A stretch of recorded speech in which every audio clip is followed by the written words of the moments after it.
भैया हो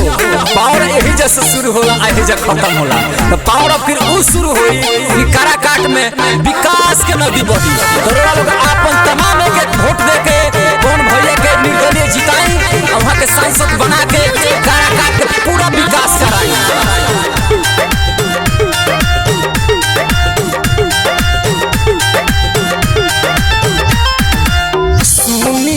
चाचा चाची पाँव पड़तानी सुनिए भैया भाभी पाँव पड़तानी हाथ जोड़ी रउआ से ये कहतानी पवन भैया के जितावे के बा हो पवन भैया के जितावे के बा काराकाट से सांसद बनावे के बा काराकाट से सांसद बनावे के बा नेता नहीं बेटा राउर बन के आई बानी होई विकास हम सच कहतानी अब की बहकावा में नया आवे के बा हो अब की बहकावा में नया आवे के बा पवन भैया के विजयी बनावे के बा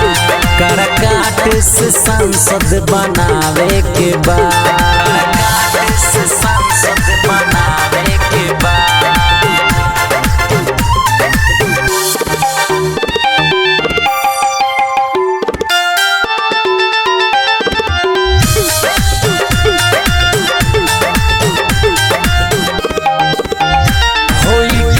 पूरा गौवा चाचा खुश रही हो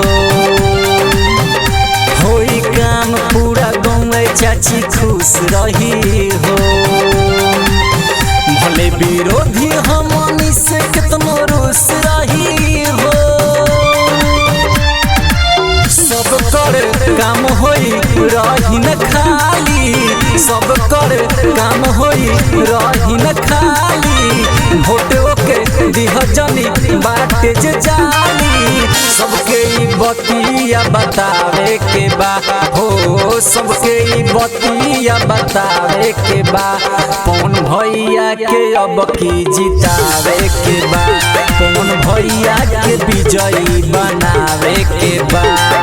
भैया के विजयी बनावे के बा।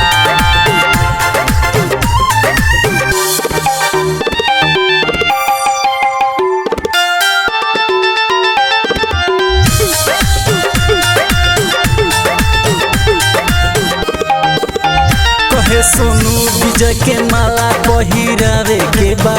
हो कहे सोनू विजय के माला पहिरावे के बा हो